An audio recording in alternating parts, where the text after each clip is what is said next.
So then this is he starts this next paragraph is just a real whopper. When I studied economics at Princeton decades ago, they still knew basic economics. But the economic scene has been muddied by two foreign importations, Lord Keynes and Karl Marx. You can trace the economic tragedy of today to them. Their think was dedicated to plausible destruction. All right, what do you guys have to say about Well, one, like Ronald Reagan's going to understand Scientology for the scene and what think is. Well, so let's look at let's look at the first thing, right? The first whopper, and probably one of the best in the whole letter, is Hubbard studying economics at Princeton. Hubbard was never a student at Princeton. And what this refers to, as Chris Owen has covered in his, quote, Ron the War Hero little mini history book, is that Hubbard was assigned in 1944 to a training seminar for a couple of months for some sort of administrative function in the Navy. And the Navy was basically using space at Princeton because, obviously college enrollment was way down, so they had classrooms and dormitories available. And so this was just, a real estate deal at Princeton. It wasn't that Hubbard was ever a student. And while whatever he was studying may have made mention of economics, it certainly was not a course on economic study.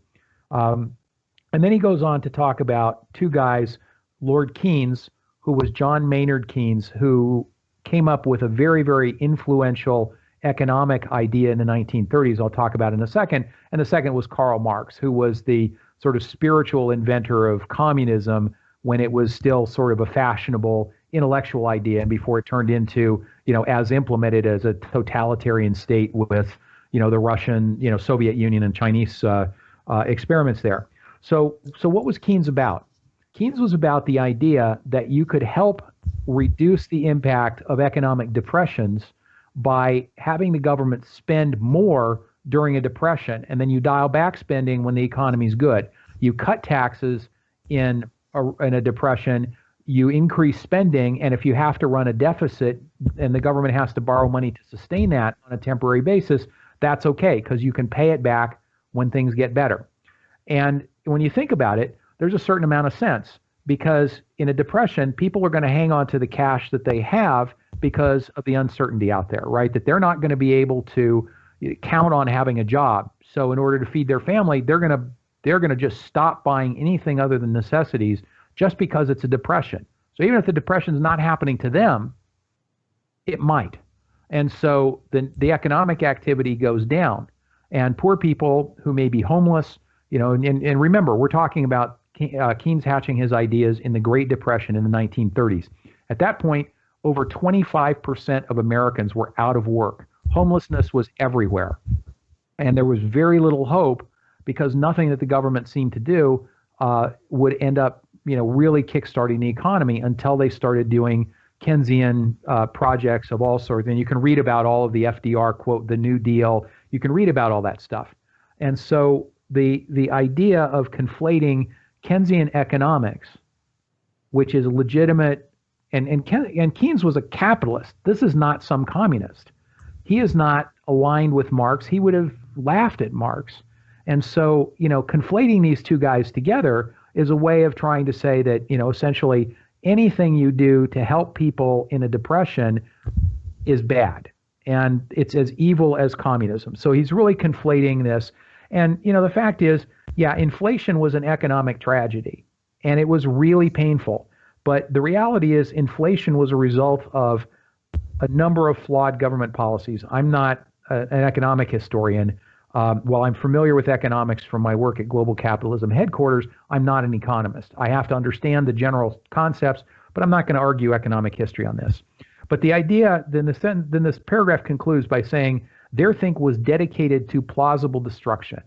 And the fact is that neither Marx nor Keynes were trying to destroy America or destroy the capitalist system. Marx thought he had a better alternative, and I think he would have been horrified had he lived to see how the Soviets practiced it in a totalitarian environment. So anyway, so this is just a complete whopper, and so, but it's also this sort of know nothing. It's sort of this know nothing attitude of Hubbard that basic economics is superior to all the smart economic eggheads out there. And one thing, even if you don't like Reagan, he actually had some pretty smart guys that were cabinet members, the Secretary of the Treasury and Paul Volcker at the Fed. These guys were not stupid guys. They actually knew real economics and not the schoolboy economics that Hubbard is trying to propose in this letter. So Okay. sorry to go on. Okay, so sorry to go on. I appreciate your input on that, Jeff. What do you have to throw at this one? Yeah, and to JP's points, I think the other thing too is that it really shows Hubbard has no concept of economics, really, in that economics do not, Keynesian economics is he's very adamant about money does not work in a vacuum, markets don't work in a vacuum. The whole economy is interchanged. Things happen, there are irregularities, there are things that go on. Hubbard's trying to sit there and say, okay, you fix tax policy, everything else is going to fall into place, which is just ludicrous, and especially at that time, JP alluded to FDR's New Deal, you had the Civilian Conservation Corps, the National Recovery Act, stuff that was highly interventionist. In fact, there was a lot of the old guard that thought it was, oh my God, here's the first vanguard of socialism creeping in. But you also have to remember that socialism was already endemic in America at the time. You had the International Workers of the World, or what were called the Wobblies. Labor was becoming big time in as a political force and also as a social force in the country. So, to sit there and poo-poo Marxism and socialism and communism is just irrelevant, is just daft. And more importantly, it showed in a way the vibrancy of what was going on in the country at the time to fix what was just a horrible situation. So for him to just say that these guys are destructive or these political philosophies are destructive it's stupid. It's ignorant. And it shows that he has no idea what the hell he's talking about, which is, kind of par. So that is pretty much how Hubbard would it do is what things. it is and with him. And you just published, just today, we're recording this here on Wednesday, you just published a breakdown of deconstructing a few other examples of Hubbard, pulling things out of current events or historical incidents and contextualizing them into a point he's trying to make by altering the truth of what actually happened.